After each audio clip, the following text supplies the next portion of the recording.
எல்லாருக்கும் பெரிய ஹை. போன வீடியோல யாராவது என்ட்ட வந்து ஒரு ஸ்டாக் குடுத்து, இந்த ஸ்டாக்க வெறும் 3 ஃபண்டமெண்டல் ரேஷியோனால மட்டும் அனலைஸ் பண்ணணும்னு சொன்னாங்கன்னா, நான் எந்த 3 ரேஷியோஸ் சூஸ் பண்ணுவேன்? நான் ஏன் அத சூஸ் பண்ணுவேன் அப்படிங்கிறத கம்ப்ளீட்டா எக்ஸ்பிளைன் பண்ணி வீடியோ பண்ணியிருந்து நீங்க பார்த்திருப்பீங்க. அண்ட் அந்த 3 ரேஷியோஸ்ல நான் பிஇ ரேஷியோவ ஆட் பண்ணியிருக்க மாட்டேன். அத பத்தி நான் பேசியிருக்கவே மாட்டேன். ஏன்னா, அத பத்தி நான் டெடிகேட்டடா வீடியோ பண்ணணும்னு இருந்தேன். ஏன் நான் டெடிகேட்டடா பண்ணணும்னு நினைக்கிறேன்னா, one of the most misunderstood ratio அப்படிங்கிறது பிஇ ரேஷியோ தான். ஒரு கம்பெனில பிஇ ரேஷியோ கம்மியா இருந்தா வாங்கணும், அதிகமா இருந்தா விக்கணும் அப்படிங்கிறது தான் ஒரு ஸ்டாண்டர்டா எல்லாமே சொல்லக்கூடியது. பட் இது கம்ப்ளீட்டா உண்மை கிடையாது. நானே நெறைய தடவ உங்கள்ட்ட பி ரேஷியோ கம்மியா இருக்கு வாங்குங்க அப்படின்னு சொல்லியிருக்கேன். பி ரேஷியோ அதிகமா இருக்கு வாங்க மாட்டேன் அப்படிங்கிற மாரி சொல்லியிருப்பேன். பட் நான் சொன்னதையும் நான் ஏன் கான்ட்ரடிக்ட் பண்றேன் அப்படின்னா, இந்த வீடியோ பார்த்து முடிக்கும்போது உங்களுக்கு கம்ப்ளீட்டா புரியும். ஸோ இன்னைக்கு நம்ம வீடியோல என்ன பார்க்க போறோம் அப்படின்னா, இந்த பிஇ ரேஷியோ அப்படின்னா என்ன? இந்த பி ரேஷியோ எப்படி நம்மள ட்ராப் பண்ணும்? இந்த பி ரேஷியோவ உண்மையிலே நம்ம எப்படி தான் அனலைஸ் பண்ணணும்? பிஇ கம்ப்ரஷன் இல்ல எக்ஸ்பான்ஷன் அப்படின்னா என்ன அப்படிங்கிறத எல்லாத்தையுமே நம்ம டீட்டெயில்டா பார்க்க போறோம். இன் ஷார்ட் இந்த வீடியோ நீங்க பார்த்து முடிக்கும்போது பி ரேஷியோ பத்தின உங்க வியூவே கம்ப்ளீட்டா மாறிடும். பி ரேஷியோ தான் கோல்டன் ரேஷியோ அப்படின்னு சொல்லுவாங்க ஒரு ஸ்டாக்கு. அவ்வளோ முக்கியமான வேல்யூபிளான ரேஷியோ அது. ஸோ அதை நீங்க கண்டிப்பா புரிஞ்சுக்கணும், தெரிஞ்சுக்கணும் ஒரு ஸ்டாக்கை நீங்க வாங்க போறீங்க அப்படின்னா. ஸோ இந்த வீடியோ மிஸ் பண்ணாம கடைசி வரைக்கும் பாருங்க. ரொம்ப சிம்பிளா எல்லாருக்கும் புரியுற மாரி ஈஸியா எக்ஸ்பிளைன் பண்ண போறேன். இந்த மாதிரி வீடியோஸ் தமிழ்ல நிறைய பேர் ரீச் ஆகணும்னு நினைச்சீங்கன்னா மறக்காம லைக் பண்ணிட்டு பாருங்க. அப்பதான் யூடியூப் கொஞ்சம் புஷ் பண்ணும். நீங்களோட ஃபர்தர் வீடியோஸ் மிஸ் பண்ணாம பார்க்கறதுக்கு சப்ஸ்கிரைப் பண்ணி வச்சுக்கோங்க. வாங்க வீடியோக்குள்ள போலாம்.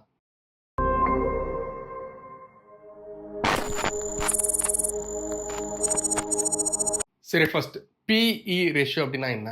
இங்கிலீஷ் டெஃபினிஷன் குடுக்க போறதில்ல. ஒரு முக்கிய எக்ஸாம்பிள் அனாலஜி மாரி சொல்றேன் கேளுங்க. இப்படி ஒரு கடையில இப்போ ஒரு சிப்ஸ் பாக்கெட் வாங்குறீங்க. ஒரு லேஸ் வாங்குறீங்கன்னு வச்சுப்போம். அந்த லேஸோட பிரைஸ் ரூ. 20. அந்த லேஸ் நீங்க வாங்கி ஓப்பன் பண்றீங்க. உள்ள வெறும் 10 சிப்ஸ் தான் இருக்கு. 10 சிப்ஸ் இருக்கிறதே இப்பலாம் அதிகம் இல்ல. சரி அத விடுங்க. ஒரு ரூ. 20 குடுத்து நம்ம லேஸ் வாங்கி அதுல 10 சிப்ஸ் இருக்குன்னு வச்சுப்போம். ஸோ பேசிக்கலி அதுல இருக்க ஒவ்வொரு சிப்க்கும் நீங்க ரூ. 2 கட்டியிருக்கீங்க. ஏன்னா மொத்தமா ரூ. 20 10 சிப்ஸ் கிடைச்சிருக்கு. ஸோ 20/10 இஸ் ஈக்குவல் டு ₹2 வரும். ஸோ இந்த இடத்துல அந்த லேஸ் பாக்கெட்டோட பிரைஸ் டு ஏர்னிங்ஸ் எவ்வளோ அப்படின்னா 2.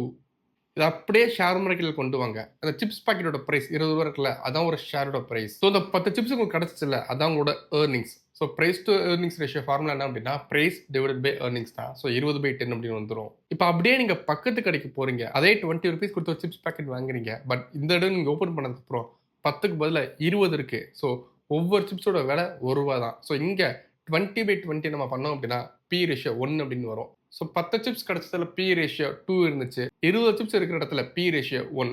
ஸோ இதனால தான் பிரைஸ் டு ஏர்னிங்ஸ் ரேஷியோ எந்த அளவுக்கு கம்மியா இருக்கோ அந்த அளவுக்கு நல்லது அப்படின்னு சொல்லுவாங்க. நான் சொன்ன எக்ஸாம்பிள் அப்படின்னு ஸ்டாக் மார்க்கெட்ல அப்ளை பண்ணுங்களேன். ஒரு கம்பெனி பி ரேஷியோ 10 அப்படின்னு இருக்குன்னா, அந்த கம்பெனி ஏர்ன் பண்ற ஒவ்வொரு ரூபிக்கும் நீங்க ₹10 எக்ஸ்ட்ரா கொடுத்து அந்த ஷேரை நீங்க வாங்குறீங்க. ஸோ இது 10 டைம்ஸா இருக்கும், 15 டைம்ஸா இருக்கும், 50 டைம்ஸா இருந்துகிட்டு இருக்கும், 100 டைம்ஸா இருந்துகிட்டு இருக்கும். இந்த மாதிரி பி ரேஷியோ ஒவ்வொரு செக்டருக்கு ஏத்த மாரி, ஒவ்வொரு கம்பெனிக்கு ஏத்த மாரி மாறிக்கிட்டே இருக்கும். இதுதான் அளவுகோல் அப்படிலாம் கிடையாது. நம்ம அனலைஸ் பண்றது எப்படி அப்படிங்கிறத இப்ப நான் போக போக சொல்றேன் உங்களுக்கு. ஃபார் எக்ஸாம்பிள் இப்ப எஃப்எம்சிஜி செக்டர் இருக்குல்ல, அதோட பி ரேஷியோ நீங்க ஆவரேஜா பார்த்தீங்கனாலே ஒரு 40 to 50 டைம்ஸ் இருந்துகிட்டு இருக்கும். விச் மீன்ஸ் அந்த கம்பெனி சம்பாதிக்கிற ஒவ்வொரு ரூபி ஏர்னிங்ஸ்க்கும் நீங்க 50 டைம்ஸ் அதிகமா பே பண்ணி அந்த ஷேர வாங்குறீங்க. டைரக்ட் எக்ஸாம்பிள் சொல்லணும் அப்படின்னா, இப்ப நம்ம HUL எடுத்துப்போம். ஹிந்துஸ்தான் யூனிலிவர் எடுத்துப்போம். இப்ப இதோட பிஇ ரேஷியோ நீங்க செக் பண்ணி பார்த்தீங்க அப்படின்னா 58 இருந்துகிட்டு இருக்கு. 58 விச் மீன்ஸ் கம்பெனி சம்பாதிக்கிற ஒவ்வொரு ரூபிக்கும் 58 டைம்ஸ் அதிகமா பே பண்ணி இந்த ஷேர் நம்ம வாங்குறோம். ஸோ இதோட டைரக்ட் காம்படிட்டர் யார் அப்படின்னா நெஸ்லே. நெஸ்லே பார்ப்போம். ஸோ நெஸ்லே பிஇ பார்த்தீங்கன்னா 74 இருந்துகிட்டு இருக்கு. அதோட இன்னும் எக்ஸ்பென்சிவா இருந்துகிட்டு இருக்கு. ஸோ எஃப்எம்சிஜிக்கு பார்த்தீங்கன்னா பி ரேஷியோ கொஞ்சம் அதிகமா தான் இருந்துகிட்டு இருக்கும். ஆவரேஜாவே பி ரேஷியோ நம்ம பார்த்தோம் அப்படின்னா 63 இருந்துகிட்டு இருக்கு பாருங்க. ஸோ எஃப்எம்சிஜிக்கு பி ரேஷியோ அதிகமா தான் இருந்துகிட்டு இருக்கும். சரி பி ரேஷியோ அதிகமா இருக்கே, அப்புறம் ஏன் அந்த ஷேரை வாங்கணும்னு கேட்டீங்கன்னா, இப்போ HUL நீங்க எடுத்துக்கிட்டீங்க அப்படின்னா, அவங்க ஷேர் கன்சிஸ்டன்ட்டா 12-13% CAGR குடுத்துக்கிட்டே இருக்கு ஒவ்வொரு வருஷமும். பி ரேஷியோ எல்லா வருஷமும் அதிகமா தான் இருந்துகிட்டு இருக்கு ஸ்டில். பட் அதுக்கு அது அதிகம் நம்ம எடுத்துக்க முடியாது. அந்த பிஇ ரேஷியோ அதிகமா இருக்கிறத அந்த கம்பெனி ஜஸ்டிஃபை பண்ணுது. ஸ்டெபிலிட்டினால, பிரைசிங் பவர்னால, கம்பெனியோட ஸ்டாண்டர்ட்னால, உங்க மார்க்கெட் லீடரா இருக்கிறதுனால இந்த மாரி நெறைய காரணங்களால அந்த கம்பெனி பி ரேஷியோ இல்ல செக்டர் பி ரேஷியோ அதிகமா இருந்துகிட்டு இருக்கும். ஏன்னா, கொரோனாவே வந்தப்ப கூட இந்த மாரி எஃப்எம்சி ஸ்டாக்லாம் பார்த்தீங்கன்னா, பெருசா கிராஷ் ஆகி கீழ விழல. ஏன்னா, இவங்க விக்கிறது ரொம்ப ரொம்ப எசென்ஷியலான ஒண்ணு.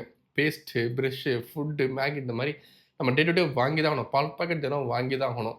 ஸோ இந்த மாரி ஷேர்ஸ்லாம் பார்த்தீங்க அப்படின்னா, கொஞ்சம் கெத்தா இருந்துகிட்டு இருப்பாங்கன்னு நம்ம புரிஞ்சுக்கலாம். ஸோ கெத்தா இருக்காங்கன்னா, பி ரேஷியோ கொஞ்சம் அதிகமா கேட்பாங்கல்ல, அந்த மாரி தான். பட் ஜெனரலா நீங்க Googleல போய் பார்த்தீங்க அப்படின்னா, பிஇ ரேஷியோ நான் அப்படியே சர்ச் பண்றேனே உங்களுக்கு. What is good BE ratio? சரி பாருங்க, ரெஃபர் 20 to 25 ஆவரேஜ் அப்படின்னு இருந்துகிட்டு இருக்கு. ஸோ நீங்க யார்ட்ட கேட்டாலும் 20 to 25 அப்படிங்கிற மாரி தான் சொல்லுவாங்க. பட் அப்படி ஒர்க் ஆகாது. செக்டருக்கு ஏத்த மாரி பயங்கரமா வரும். ஸோ எஃப்எம்சிஜி மாரி ரொம்ப ஸ்ட்ராங்கான பேஸ் இருக்க கம்பெனிக்கு, மோட்மர் கம்பெனிஸ்க்குலாம் பி ரேஷியோ அதிகமா தான் இருக்கும். ஸோ வேற ஒரு செக்டர் நம்ம பார்க்கலாம் அப்படின்னா, நம்ம ஐடி கம்பெனிஸ் பார்க்கலாம். இப்ப நான் இன்ஃபி எடுத்துக்கிறேன். இப்ப இன்ஃபோசிஸ் பிஇ ரேஷியோ பார்த்தீங்க அப்படின்னா 22.7 இருந்துகிட்டு இருக்கு. உங்க காம்படிட்டர்ஸோட பி ரேஷியோ பாருங்க. டிசிஎஸ்ஸும் 22 தான். ஹெச்எல் டெக்கும் 23 தான். விப்ரோ 19. ஸோ இங்க எல்லாரும் பி ரேஷியோ பாருங்க. 20-30 இந்த ரேஞ்சில இருந்துகிட்டு இருக்கு. ஆல்மோஸ்ட் ஒரே மாரி இருந்துகிட்டு இருக்கு. ஏன்னா ஆல்மோஸ்ட் எல்லாமே ஒரே மாரி கம்பெனிஸ். ஸோ டெக் பேஸ்டு கம்பெனிஸ்லாம் பி ரேஷியோ 20-30 இருந்துகிட்டு இருக்கும். அதுல எக்ஸ்பென்சிவ் சைட்லாம் கிடையாது. இன்னொரு எக்ஸாம்பிள் சொல்லணும் அப்படின்னா, நம்ம அசட் ஹெவி கம்பெனிஸ் பார்ப்போம். ஐடி கம்பெனிஸ்லாம் பார்த்தீங்கன்னா, asset light companies. Which means உங்களுக்கு பெருசா கடன்லாம் தேவைப்படாது. அவங்க செலவு பண்ற ஒரே விஷயமே கம்பெனில ஒர்க் பண்ற எம்ப்ளாயீஸ் தான். அப்புறம் பெருசா சொத்து இருக்கணும். பெருசா ஒரு கேபிட்டல் இன்வெஸ்ட்மென்ட் இருக்கணும் அப்படிலாம் தேவையில்ல. ஒரு ஆஃபீஸு, கம்ப்யூட்டர்ஸ் இருந்தா எம்ப்ளாயீஸ் இருந்தா போதும். உங்க கம்பெனிய ரன் பண்ணிறலாம். ஸோ இதெல்லாம் asset light companies. Asset heavy போனோம் அப்படின்னா, அங்க மேட்டரே வேற. இப்ப நான் டாடா ஸ்டீல் எடுத்துக்கிறேனே. 41.4 அப்படின்னு இருந்துகிட்டு இருக்கு. காம்படிட்டர்ஸ் நம்ம பார்ப்போம். ஜேஎஸ்டபிள்யூ ஸ்டீல் 50 பி ரேஷியோன்னு இருந்துகிட்டு இருக்கு. பட் மீடியன் பி பாருங்க 24 இருந்துகிட்டு இருக்கு. விச் மீன்ஸ் டாடா ஸ்டீலோ இல்லை ஜிஎஸ்டபிள்யூ ஸ்டீல் ரொம்ப எக்ஸ்பென்சிவாக இருந்துகிட்டு காஸ்ட் இருந்துகிட்டு கேட்டிங்கன்னா இங்கே தான் கொஞ்சம் டிஃபர் ஆகும் பி ரேஷியோ. இது ஒரு சிக்லிக்கல் கம்பெனி. அதாவது ஒவ்வொரு மார்க்கெட் சைக்கிளுக்கு ஏற்ற மாதிரி மேலேயும் கீழே போகக்கூடிய கம்பெனிஸ் பிஸ்னஸ் சொல்கிறேன். ஸோ இந்த மாதிரி செக்டர், இந்த ஸ்டீல் கம்பெனிஸ் இல்லை சிமெண்ட் கம்பெனிஸ் மாதிரி செக்டர்ஸ்லாம் பார்த்தீங்கன்னா பி ரேஷியோ ஸ்டாண்டர்ட் எவ்வளோ அப்படின்னு நம்ம சொல்லிடவே முடியாது. நம்ம இன்னும் ஒரு டீப்பாக போய் அனலைஸ் பண்ண வேண்டியது இருக்கும். ஃபார் எக்ஸாம்பிள் இப்போ நான் சார்ட்டே ஒரு காட்டணும் பாருங்க. பி ரேஷியோ எடுத்துக்கிட்டேன். மேக்ஸிமம் வைக்கிறேன் பாருங்க. பார்த்து நமக்கு தெரியுது பாருங்க. பி ரேஷியோ 9 இருந்துகிட்டு இருக்கு. அப்புறம் 1க்கு போகுது. அப்புறம் 17 போகுது. அப்புறம் திரும்ப -5 போகுது. அங்கேருந்து 68 போகுது. அங்கேருந்து 130 போயிருக்கு. அப்படியே 15க்கு விழுகுது. ஸோ இந்த மாதிரி நீ ஃபுல்லாக பார்த்தீங்க அப்படின்னா டாடா ஸ்டீல் பார்த்தீங்க அப்படின்னா ரொம்ப அப்ஸ் அண்ட் டவுன்ஸ் இருந்துகிட்டு இருக்கும். ரொம்ப ஒரு இர்ரெகுலராக இருந்துகிட்டு இருக்கும். சும்மா ஜேஎஸ்டபிள்யூ காட்டுறேன் பாருங்க. ஸோ பாருங்க அப்படியே டாடா ஸ்டீல் பேட்டர்ன் உங்களுக்கு தெரியும். ஸோ ஸ்டீல் கம்பெனிஸ் பார்த்தீங்க அப்படின்னா ஒரு community paste companies, cyclical companies. Cyclical companies மட்டும் இல்லை, சைக்கிளிக்கல் செக்டரே இப்படி தான் ஒர்க் ஆகும். பீரியட் ஜஸ்ட்டு பார்த்தோன்னு நீங்கள் அனலைஸ் பண்ண முடியாது. அதோட கம்ப்ளீட் மார்க்கெட் சைக்கிள் எப்படி இருந்துகிட்டு இருக்கு, இந்த மார்க்கெட் சைக்கிள் பி ரேஷியோ எப்படி இருந்துகிட்டு இருக்கும் அப்படிங்கிறத நீங்கள் பார்க்கணும். இந்த மாதிரி கம்யூனிட்டி பேஸ்ட் கம்பெனிஸ்லாம் பி ரேஷியோ அந்த செக்டரோட அனலைஸ் பண்ண மட்டும் பத்தாது, அந்த கம்பெனியோட நீங்கள் அனலைஸ் பண்ணி ஆகணும். ஒரு சின்ன எக்ஸாம்பிள் சொல்லணும். இந்த பி ரேஷியோ அப்படிங்கிறது கவர்மெண்ட் கம்பெனிஸ்க்கும் பிரைவேட் கம்பெனிஸ்க்குமே மாறும். இப்போ பேங்க்குக்கு பார்த்தீங்கன்னா பெருசாக பி ரேஷியோ பார்க்க அவசியம் இல்லை. பட் சின்ன ஒரு எக்ஸாம்பிளுக்காக சொல்கிறேன். இப்போ நீங்கள் நம்ம ஒரு கவர்மெண்ட் பேங்க் எடுத்துப்போம். எஸ்பிஐ தான், State Bank of India. So இவங்களோட பிஇ ரேஷியோ நம்ம பார்த்தோம் அப்படின்னா 9.48. காம்படிட்டர்ஸ் நீங்கள் பாருங்கள் 6, 7, 5. ஸோ மீடியன் பிஏ பார்த்தீங்கன்னா 7 தான் இருந்துகிட்டு இருக்கு. ஸோ இந்த பப்ளிக் பேங்க்ஸோட மீடியன் பிஇ ரேஷியோவை வெறும் 7 தான். ஏன்னா நம்ம பிரைவேட் பேங்க்ஸ்க்கு போகிறேன், ஹெச்டிஎஃப்சி. ஸோ பி ரேஷியோ பார்த்தீங்கன்னா 21. காம்படிட்டர்ஸ் பாருங்கள் அதே ஆவரேஜாக இருந்துகிட்டு இருக்கோம். 19, 20, 11, 12, 22. ஸோ மீடியன் பி பார்த்தீங்கன்னா 12. ஸோ பேங்கிங் செக்டர் தான், ஒரே இண்டஸ்ட்ரி தான். பட் பப்ளிக் செக்டருக்கு ஒரு மாதிரி இருந்துகிட்டு இருக்கு, பிரைவேட் இண்டஸ்ட்ரிக்கு ஒரு மாதிரி இருந்துகிட்டு இருக்கு. பிஇ ரேஷியோ அப்படிங்கிறது செக்டரோட அனலைஸ் பண்ணாலும், காம்படிட்டரோட அனலைஸ் பண்ணாலும் மட்டும் பத்தாது. அந்த ஸ்டாக்கோட மார்க்கெட் சைக்கிளோட நீங்க அனலைஸ் பண்ணி ஆகணும். நீங்க அனலைஸ் பண்ண தவறுனீங்க அப்படின்னா ஒரு பெரிய பிஇ ட்ராப்ல நீங்க விழுந்துப்பீங்க. அது எப்படி காட்டுறேன் பாருங்க. சம்டைம்ஸ் ஒரு ஸ்டாக்கோட பி ரேஷியோ பார்த்தீங்கன்னா டெட் சீப்பாக இருந்துகிட்டு இருக்கும். இதை விட கீழே பி ரேஷியோ போக சான்ஸே கிடையாதுன்னு தோணும். பட் அது ஒரு ட்ராப்பாக இருந்துகிட்டு இருக்கும். Let me show you. இப்போ நம்ம கிளாசிக் எக்ஸாம்பிள் ஆர்இசி எடுத்துப்போம். பி ரேஷியோ நீங்கள் கவனிங்க, மேக்ஸிமம் வச்சுக்கிறேன். மீடியன் பி நீங்கள் கவனிச்சிங்க அப்படின்னா வெறும் 6, வெறும் 6 தான். ஸ்டாக் பார்த்தீங்கன்னா பல வருஷமாக 5, 7, 3, 4, 7, சம்டைம்ஸ் 2, 1லாம் போயிருக்கு பாருங்க. ஸோ இந்த ஸ்டாக்கோட மீடியன் பியே வெறும் 6 தான். அண்ட் மோஸ்ட் ஆஃப் த பல டெக்கேட் கணக்காக பார்த்தீங்கன்னா 5, 6, 7 அப்படின்னு சுற்றிட்டு இருந்துச்சு. பட் இந்த பி ரேஷியோ கம்மியாக இருக்கிறதுக்கு ஏற்ற மாதிரி இந்த ஸ்டாக்கோட ப்ரைஸும் நீங்கள் பாருங்கள். பல வருஷம் அந்த 131 ரூபா எடுத்துங்க. அக்டோபர் 2010ல் அது ஆல்மோஸ்ட் 2023 கிட்டத்தட்ட அதே டிக்கேட் கணக்காக ப்ரைஸ் சுத்தமாக ஏறவே இல்லை. நம்ம முதல்ல பார்த்தோம்ல பி ரேஷியோ ரொம்ப கம்மியாக டெட் சீப்பாக கிடச்சிச்சுன்னா நம்ம டக்குன்னு வாங்கிடலாம் ஒரு பார்கெயின் அப்படின்னு. ஸோ அந்த கணக்குப்படி நம்ம பார்த்தோம் அப்படின்னா இந்த ஸ்டாக் ரொம்ப சீப்பாக இருந்ததுனால மேலே போயிருக்கணும். பட் இங்கே அது நடக்கலை. ஏன் அப்படின்னா இது ஒரு ட்ராப். சம்டைம்ஸ் ஒரு ஸ்டாக் பார்த்தீங்க அப்படின்னா மக்கள் பெருசாக நம்ப மாட்டாங்க. அந்த ஸ்டாக் பெருசாக ஃபியூச்சர் இல்லைன்னு நினைப்பாங்க. இந்த மாதிரி ஸ்டாக்லாம் நேச்சுரலாக பி ரேஷியோ ரொம்ப கம்மியாக இருந்துகிட்டு இருக்கும். மக்கள் அவ்வளோ பே பண்ணி வாங்க தயாராக இருக்க மாட்டாங்க. ஸோ அதனாலேயே பி ரேஷியோ கம்மியா இருந்துகிட்டு இருக்கும். அத நான் முதல்லயே சொல்லியிருந்தேன். இந்த மாரி பி ரேஷியோ ரொம்ப கம்மியா இருந்துச்சுன்னா, அது சூப்பர் கம்பெனியும் கிடையாது. பி ரேஷியோ ரொம்ப எக்ஸ்பென்சிவா மேல போயிருச்சு அப்டின்னா, அது மொக்க கம்பெனியும் கிடையாது. அண்ட் இதையும் நான் ஒரு முக்கியமான டாபிக்க வச்சு ப்ரூவ் பண்றேன். அதுதான் பிஇ எக்ஸ்பான்ஷன் இல்ல பிஇ கம்ப்ரஷன். இந்த மாரி ஒரு ஸ்டாக்கோட பி ரேஷியோ பார்த்தீங்கன்னா, பயங்கர எக்ஸ்பென்சிவா இருந்துகிட்டு இருக்கும். அதோட இன்னும் எக்ஸ்பென்சிவா மாறும். பட் அங்கேயே நிக்கவே நிக்காது. ஸ்டாக் பிரைஸ் மாரி பி ரேஷியோ மேல போய்க்கிட்டே இருக்கு. எக்ஸ்பென்ஸ் வந்து மாறிக்கிட்டே இருக்கும். பட் ஸ்டாக் பிரைஸும் பெருசா கீழ விழுகாம மேல போயிட்டே இருக்கும். இது எப்ப நடக்கும் அப்டின்னா, பிஇ ரேஷியோ எக்ஸ்பேண்ட் ஆகும்போது, பிஇ எக்ஸ்பான்ஷன் அப்ப. ஸோ எக்ஸாம்பிளோட காட்டுறேன் பாருங்க. ஃபார் எக்ஸாம்பிள் நம்ம ஏசியன் பெயிண்ட்ஸ் எடுத்துப்போம். Asian paints BE ratio maximum நான் வச்சுக்கிறேன். ஸோ கவனிங்க. இது ஸ்டாக் பிரைஸோட சார்ட் மாரியே இருக்கும் பாருங்க. பிஇ ரேஷியோ 22 இருந்துகிட்டு இருக்கு, 19 இருந்துகிட்டு இருக்கு 2009ல. அங்கேருந்து steady at 20s, 30s, 40s, 50s, 60ஸ்ன்னு பயங்கரமா மேல போய்க்கிட்டே இருக்கு. ஸோ இந்த ஸ்டாக் பார்த்தீங்கன்னா, பி ரேஷியோ மீடியன் 49 இருக்குல்ல. இந்த 49 உண்மையே கிடையாது. ஏன்னா, இந்த பிஇ எக்ஸ்பான்ஷன் நடந்துட்டு இருக்கு இந்த ஸ்டாக்ல. இந்த பிஇ எக்ஸ்பான்ஷன் அப்படிங்கிறது என்ன சொல்ல வருது அப்படின்னா, மக்களுக்கு இந்த கம்பெனி மேல கொஞ்சம் கொஞ்சமா நம்பிக்கை அதிகமாயிட்டே போகுது. ரொம்ப ஃபியூச்சரிஸ்டிக்கா பார்க்குறாங்க. மக்கள் நம்பி இன்வெஸ்ட் பண்றாங்க நெறைய பணத்த. அதுவும் ஸ்லோ அண்ட் ஸ்டடியா ஆர்கானிக்கா நடந்துகிட்டு இருக்கு அப்படிங்கிறத சொல்ல வருது. ஸ்டாக் பிரைஸ் நீங்க பாருங்க. பிரைஸ் பார்த்தோம் அப்படின்னா, பெருசா ஒரு கிராஷோ, டிப்போ இருந்துகிட்டு இருக்காது. ஸ்லோ அண்ட் ஸ்டெடியா மேல போய்க்கிட்டே இருந்திருக்கும். இதுக்கு காரணம் என்ன அப்படின்னா, அவங்க ப்ராஃபிட் லாஸ் ஸ்டேட்மெண்ட் தான். 2014ல இருந்து நீங்க பாருங்க. 1200, 400, 800, 2000, 2100, 2200 அப்புறம் 3000, 4000, 5000 அப்படின்னு ஸ்லோ அண்ட் ஸ்டெடியா பட் கன்சிஸ்டன்ட்டா மேல போய்க்கிட்டே இருக்கு பாருங்க. ஸோ இது ஒரு amazing picture for a company. So இந்த அளவுக்கு ஒரு கம்பெனி ஸ்லோ அண்ட் ஸ்டெடியா கன்சிஸ்டன்ட்டா க்ரோ ஆயிட்டு இருக்காங்க அப்படின்னா, அந்த கம்பெனி மேல நம்பிக்கையும், அந்த கம்பெனியோட ஸ்டாண்டர்டும் அதிகமாயிட்டே போகும். ஸோ பிஇ எக்ஸ்பேண்ட் ஆக தான் செய்யும். ஸோ இந்த கம்பெனிக்கு நம்ம பியர்ஸோட போயிட்டு மீடியன் பிஇவே 47 தான் இருக்கு. இந்த ஏசியன் பெயிண்ட்ஸ் 62 இருக்கு. வாங்க மாட்டேன். இது ரொம்ப எக்ஸ்பென்சிவ்னு சொல்ல முடியாது. இந்த கம்பெனி இவ்வளோ பிஇ ரேஷியோ டிமாண்ட் பண்ணுதான். இவங்க ஒரு மார்க்கெட் லீடர். ஸோ மார்க்கெட் லீடர்னா கொஞ்சம் எக்ஸ்ட்ரா கெத்து கட்டுவாங்க. அதுக்கு இந்த பிஇ ரேஷியோ டிமாண்ட் பண்ணுவாங்க. நான் இன்னொரு எக்ஸாம்பிளும் காட்டுறேன் பாருங்க உங்களுக்கு. எனக்கு ரொம்ப பிடிச்ச ஒரு எக்ஸாம்பிள். அவென்யூ சூப்பர் மார்ட். ஸோ இந்த பிஇ ரேஷியோ நம்ம வச்சு பார்த்தோம் அப்படின்னா மேக்ஸிமம் எக்ஸிஸ்டன்ஸ்ல இருந்து பார்த்தீங்க அப்படின்னா, உங்க பிஇ ரேஷியோ ஆரம்பிக்கும் போதே 140, 180 200 கிட்ட போயிருச்சு. அதுக்கப்புறம் சின்ன ஒரு கரெக்ஷன். அதுக்கப்புறம் திரும்ப 250 கிட்ட போயிருச்சு. ஒரு சின்ன கரெக்ஷன். அப்புறம் ஆல்மோஸ்ட் 300 பிளஸ் கிட்ட போயிருச்சு. ஸோ 100 பி ரேஷியோ அப்படிங்கிறது எவ்வளோ எக்ஸ்பென்சிவ். பட் அதோட நிக்கல. 200 போது. அதோட நிக்கல. 300 போயிருச்சு. ஸோ பி ரேஷியோ எக்ஸ்பென்சிவா இருந்து அது மல்டி ஃபோல்டா மாறுது அப்படின்னா, மக்கள் அந்த அளவுக்கு அந்த கம்பெனியோட பிசினஸ் மாடல நம்புறாங்க. ஏன் அப்படின்னா, இப்ப டிமார்ட் அப்படிங்கிறது ஒரு ஹியூமங்கஸான கம்பெனியா உள்ள வந்து பிளாஸ்ட் ஆயிருச்சு இந்தியால. பிசினஸ் மாடல் ரொம்ப புதுசா இருந்துட்டு இருந்துச்சு. நான் கடன்லாம் வாங்க மாட்டேன். ஒரு இடத்த நானே அவுட்டர்ல போய் காசு குடுத்து வாங்கிருவேன். அது ஒரு ரியல் எஸ்டேட். அப்புறம் நானே அங்க ஒரு பில்டிங் கட்டுவேன். அது ரொம்ப ஃபேஷனபிளாலாம் இருக்காது. ஒரு வேர்ஹவுஸ் மாரி தான் இருக்கும். அண்ட் ப்ராடக்ட்ஸும் ரொம்ப சீப்பா நான் வாங்குவேன். ஹோல்சேல்ல வாங்குறதுனால. மக்களுக்கும் அத சீப்பா குடுப்பேன். ப்ராஃபிட் மார்ஜின் கம்மியா இருக்கும். பட் குவான்டிட்டி அதிகமா இருந்துகிட்டு இருக்கும். ஸோ இந்த பிசினஸ் மாடல் எல்லாருக்குமே புடிச்சது. மக்கள் ரிவார்ட் பண்ணாங்க பி ரேஷியோ மூலமா.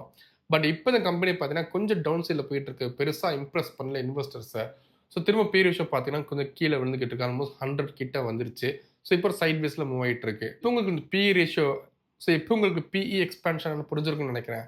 ஒரு கம்பெனி பி ரேஷியோ அதிகமாயிட்டே போகுது அப்படிங்கிறதுக்காக அது ரொம்ப எக்ஸ்பென்சிவ் கிடையாது. அதுக்கு பின்னாடி பல விஷயம் இருந்துகிட்டு இருக்கு. சரி, இப்போ அதுக்கு அப்படியே ஆப்போசிட் பிஇ கம்ப்ரஷன். இது நீங்க கண்டிப்பா தெரிஞ்சுக்கணும். நான் ஒரு எக்ஸாம்பிளா இன்ஃபோசிஸ் எடுக்கணும்னு நெனைக்கிறேன். இன்ஃபோசிஸ்ல என்னன்னு கேட்டீங்கன்னா, இப்ப இந்த இடத்துல பி ரேஷியோ இன்ஃபோசிஸ் பாருங்களேன். இது எப்ப அப்படின்னா, ஜூன் 30, 2001 64.4 பி இருந்துகிட்டு இருக்கு. இதுக்கு முன்னாடி சார்ட் எனக்கு கிடைக்கல. நானும் சர்ச் பண்ணி பார்த்தேன். எனக்கு கிடைக்கல. பி ரேஷியோ ஆக்சுவலி 100 கிட்ட இருந்துட்டு இருந்தது இன்ஃபிக்கு. நான் முதல்ல எனக்கு சொல்லியிருந்தேன். இப்ப இன்ஃபியோட பி ரேஷியோ நீங்க முதல்ல காட்டியிருந்தோம் என்ன இருந்துச்சு அப்படின்னா, ஆல்மோஸ்ட் 22 தான். ஸோ இதுதான் ஒரு ஐடி கம்பெனியோட ஆவரேஜ் பிஇ. பட் இதெல்லாம் பி ரேஷியோ நான் சொன்ன மாரி பார்த்தீங்கன்னா, சாரி இங்க தான் 60, 70 இருந்துகிட்டு இருக்கு. பட் ஆல்மோஸ்ட் 100 கிட்ட இருந்துட்டு இருந்தது. எப்ப அப்படின்னா, டாட் காம் பபிள் அப்ப. டாட் காம் பபிள் உங்களுக்கு தெரிஞ்சிருக்கும்னு நெனைக்கிறேன். டெக் இண்டஸ்ட்ரி பார்த்தீங்க அப்படின்னா, அந்த டாட் காம் வந்ததுக்கு அப்புறம் பயங்கரமா பூம் ஆச்சு. எந்த அளவுக்கு அப்படின்னா, ரொம்ப இன்ஆர்கானிக்கா ஒரு பபிள் மாரி பூம் ஆக ஆரம்பிச்சிருச்சு. ஒரு கட்டத்துக்கு மேல பபிள் வெடிச்சிருச்சு. எல்லா டெக் ஷேர்ஸும் பயங்கரமா கிராஷ் ஆகி கீழ விழுந்துச்சு. அதேதான் இங்கேயும். இப்ப இந்த பி ரேஷியோ 100 கிட்ட போச்சுல்ல இன்ஃபிக்கு. அவ்வளோலாம் இந்த கம்பெனி ஆக்சுவலா ஒர்த் கிடையாது. இப்போ ஒரு கம்பெனி பி ரேஷியோ மேல போகணும் அப்படின்னா, கம்பெனி ஃபண்டமெண்டல்ஸும் அதுக்கேத்த மாரி மேல போகணும். அத விட்டுட்டு இந்த மாரி வெறும் ஒரு நியூஸ் பேஸ்டாவோ, வெறும் மக்களோட நம்பிக்கை பேஸ்டா மட்டுமே போச்சு அப்படின்னா, மக்கள் நம்பிக்கை இருக்கணும் தான். பட் அதுக்கு ஏத்த மாரி ஃபண்டமெண்டல்ஸும் வளரணும். நான் முன்னாடி பார்த்ததுல பார்த்தீங்கன்னா, ஏசியன் பெயிண்ட்ஸா இருக்கட்டும், இல்ல அவென்யூ சூப்பர் மார்க்கெட், டிமார்ட்டா இருக்கட்டும், 2மே பார்த்தீங்க அப்படின்னா, மக்கள் நம்பிக்கை வளர்ந்துச்சு, பிசினஸ் வளர்ந்துச்சு. கம்பெனி நம்பர்ஸ், ப்ராஃபிட்டும் ஸ்டெடியா கன்சிஸ்டன்ட்டா வளர்ந்துச்சு. பட் இங்க இன்ஃபிக்கு அப்படி நடக்கல. 2 வருஷத்துல பி ரேஷியோ 20லேருந்து 100 போயிருச்சு. ஃபண்டமெண்டல் குரோத் இல்லாம. ஸோ இதுக்கப்புறம் டாட் காம் பபிள் வெடிக்குது. பிஇ ரேஷியோ கம்ப்ரஸ் ஆக ஸ்டார்ட் ஆகுது. எங்க ஆரம்பிச்சோ அங்க வந்து தான் ஆகணும். ஸோ ஸ்டெடியா பி ரேஷியோ பார்த்தீங்க அப்படின்னா 60ஸ்லேருந்து 50ஸ் அப்புறம் 30ஸ், 40ஸ்ன்னு திரும்ப பழையபடிக்கு 20ஸ்க்கே வந்துருச்சு. ஸோ இதுக்கு பேர் பிஇ கம்ப்ரஷன். ஸோ இந்த பிஇ எக்ஸ்பான்ஷன், கம்ப்ரஷன் உங்களுக்கு புரிஞ்சிருக்கும்னு நினைக்கிறேன். ஸோ ஜஸ்ட் பிகாஸ் ஒரு கம்பெனி அதிகமான பி இருக்கு அப்படிங்கிறதுக்காக வாங்கக்கூடாது. அதிகமான பி ரேஷியோ இருக்கு. ஏதோ நல்லது நடக்குது போல அப்படின்னு நம்பவும் கூடாது. தெளிவா நம்ம அனலைஸ் பண்ணி ஆகணும். சரி, அடுத்து ரொம்ப முக்கியமான விஷயம் என்ன அப்படின்னா, இன்வேலிட் பி ரேஷியோவே செல்லாது. கிரேட்டஸ்ட் எக்ஸாம்பிள் நம்ம Zomato. இப்போ நம்ம புதுசா வேஷம் போட்டிருக்க எட்டர்னல். எட்டர்னல் பி ரேஷியோ நீங்க கவனிங்க. ஓகே. ஃபர்ஸ்ட்டு உங்க ப்ராஃபிட் சம்பாரிக்கலாம். ஸோ பி ரேஷியோ இருக்காது. இப்ப பி ரேஷியோ இருக்காது. ஸோ நம்ம சார்ட்ல போய் பார்த்தோம் அப்படின்னா, ஆரம்பிக்கும் போதே 480. ஸோ அங்க 280, 300 விழுந்துச்சு. பட் இப்ப பார்த்தீங்க அப்படின்னா, 966,000 ரூப்பீஸ் கம்பெனி சம்பாதிக்கிற ஒவ்வொரு ரூபிக்கும் 1000 டைம்ஸ் பே பண்ணி நம்ம வாங்கிட்டு இருக்கோம். இங்க பி ரேஷியோ அதிகமா, கம்மியா, இல்ல எக்ஸ்பான்ஷனா, கம்ப்ரஷன் கேட்டீங்கன்னா எதுவுமே கிடையாது. இங்க பி ரேஷியோவே செல்லாது. இன்வேலிட். ஒரு சின்ன கம்பெனிக்கோ, ஒரு ஸ்டார்ட் அப்க்கோ, இல்ல இந்த Zomato மாரி கம்பெனிஸ்க்கோ, இல்ல ஃபியூச்சரிஸ்டிக் பேஸ்டு ஒரு புதுசா வருது அப்படின்னா, மக்கள் ஃபண்டமெண்டல்ஸ மதிக்கவே மாட்டாங்க. அந்த பிசினஸ் மாடல் என்ன? ஃபியூச்சர்ல அதுக்கு ஸ்கோப் இருக்கா? கம்பெனி நம்பிக்கையா இன்வெஸ்ட் பண்ணலாமா? அப்படி இன்ட்யூஷன்லயும் ஒரு கட் ஃபீல்ல இன்வெஸ்ட் பண்ணுவாங்க. அதுக்கு அளவே கிடையாது. Zomatoல மக்களுக்கு பெரிய நம்பிக்கை இருந்துகிட்டு இருக்கு. ஒரு கட் ஃபீல் இருந்துகிட்டு இருக்கு. கண்டிப்பா இந்த கம்பெனி ஒரு பெரிய லெவல்ல வரும். கண்டிப்பா பேங்க்ரப்ட்லாம் ஆக வாய்ப்பே இல்ல அப்படின்னு. ஸோ அதுக்கு குடுத்திருக்க ரிவார்டு தான் இந்த 1000 பி ரேஷியோ. ஸோ இங்க நம்ம பி ரேஷியோலாம் பார்க்கக்கூடாது. இதுக்கு முன்னாடி நீங்க பார்த்தீங்க அப்படின்னா, பி ரேஷியோ டிமார்ட்டுக்கோ, இல்ல ஏசியன் பெயிண்ட்ஸ்க்கோ பார்த்தீங்கன்னா, கன்சிஸ்டன்ட்டா மேல பண்ணலாம். சடனா ஷூட் அப் ஆயி மேல பண்ணலாம். எப்படி போனாலுமே ஃபண்டமெண்டல் ஸ்ட்ராங்கா இருந்துன்றது முக்கியமா ப்ராஃபிட் கன்சிஸ்டன்ட்டா மேல போச்சு. பட் Zomatoக்கு ப்ராஃபிட்டே சம்பாதிக்காம கிட்டத்தட்ட 1000 பி லெவலுக்கு போயிருக்கு. இப்பதான் ரீசென்ட்டா ப்ராஃபிட் சம்பாதிக்க ஆரம்பிச்சிருக்காங்க. இதுவரைக்கும் நீங்க பார்த்துருந்தீங்க அப்படின்னா, அந்த பிஇ ரேஷியோ அப்படின்னா என்ன? இது எப்படி ஒர்க் ஆகுது? இந்த பி ரேஷியோ இண்டஸ்ட்ரிக்கு ஏத்த மாரி, செக்டருக்கு ஏத்த மாரி, ஸ்டாக்கு ஏத்த மாரி எப்படிலாம் மாறுது? எப்படிலாம் நம்ம ட்ராக் பண்ணணும்? பிஇ கம்ப்ரஷன், எக்ஸ்பான்ஷன் அப்படின்னா என்ன? இது எப்படி நம்ம பார்க்குறவங்க புரிஞ்சிருக்கும்னு நெனைக்கிறேன். ஸோ இது எல்லாத்தையும் தாண்டி நம்ம நான் சொல்றது கேட்டகரைஸ் பண்ணிக்கோங்க. ஒரு பிஇ ரேஷியோ அப்படிங்கிறது செக்டருக்கு இல்ல மத்த எல்லாத்தையும் தாண்டி ஒரு ப்ளூ சிப் கம்பெனிஸ்க்கு ஒரு மாரி இருந்துகிட்டு இருக்கும். மார்க்கெட் லீடர்ஸ்க்கு ஒரு மாரி இருந்துகிட்டு இருக்கும். பிரைசிங் பவர் உள்ள மோட் ஸ்டாக்ஸ்க்கு ஒரு மாரி இருந்துகிட்டு இருக்கும். மிட் கேப் ஸ்டாக்ஸ்க்கு ஒரு மாரி இருந்துகிட்டு இருக்கும். ஸ்மால் கேப் ஸ்டாக்ஸ்க்கு ஒரு மாரி இருந்துகிட்டு இருக்கும். ஸ்டார்ட் அப்ஸ்க்கு ஒரு மாரி இருந்துகிட்டு இருக்கும். ஜஸ்ட் நீங்க ஒரே செக்டர்ல பார்த்தா மட்டும் பத்தாது. இப்ப நான் சொன்ன எல்லாத்தையுமே நீங்க நோட் பண்ணிக்கோங்க. ஒவ்வொரு இது கம்ப்ளீட்டா வேற மாரியான கிரைட்டீரியா இருந்துகிட்டு இருக்கும். ஸோ இப்போ உங்க வியூ மாறி இருக்கும்னு நெனைக்கிறேன். ரொம்ப கம்மியான பி 2, 1 பி அப்படிங்கிறது நல்லதும் கிடையாது. 1000 பி கெட்டதும் கிடையாது. So that's it for the video. அந்த மாரி நான் அனலைஸ் பண்ணி இன்வெஸ்ட் பண்ற ஸ்டாக்ஸ் எல்லாமே நான் ஸ்விங் கம்யூனிட்டில போஸ்ட் பண்ணிட்டுருக்கேன். இன்கேஸ் நீங்க வீடியோ ஃபர்ஸ்ட் டைம் பார்க்குறீங்க அப்படின்னா, ஸ்விங் கம்யூனிட்டி அப்படிங்கிறது க்ளோஸ்ட் கம்யூனிட்டி. நான் பண்ற நான் ஷேர் மார்க்கெட்ல பண்றதெல்லாம் நான் ஷேர் மார்க்கெட்ல வாங்குற ஷேர்ஸ்ல அனலைஸ் பண்றதெல்லாம் டிரான்ஸ்பரண்டா போஸ்ட் பண்ணிருக்கேன். நீங்க மார்க்கெட்ட சீரியஸா இருக்கிறீங்க அப்படின்னா மட்டும் ஸ்விங் லிங்க் டிஸ்கிரிப்ஷன் ஃபர்ஸ்ட் கமெண்ட்ல இருக்கும் செக் பண்ணி பாருங்க. கண்டிப்பா ரொம்ப ஹெல்ப்ஃபுல்லா இருக்கும். அண்ட் போன வீடியோல நெறைய பேர் 3 ஃபண்டமெண்டல் ரேஷியோ மாரி 3 டெக்னிக்கல் ரேஷியோ கேட்டிருந்தீங்க. அந்த வீடியோட கண்டிப்பா நான் உங்கள வந்து பார்க்குறேன். டில் தென் குட் பை.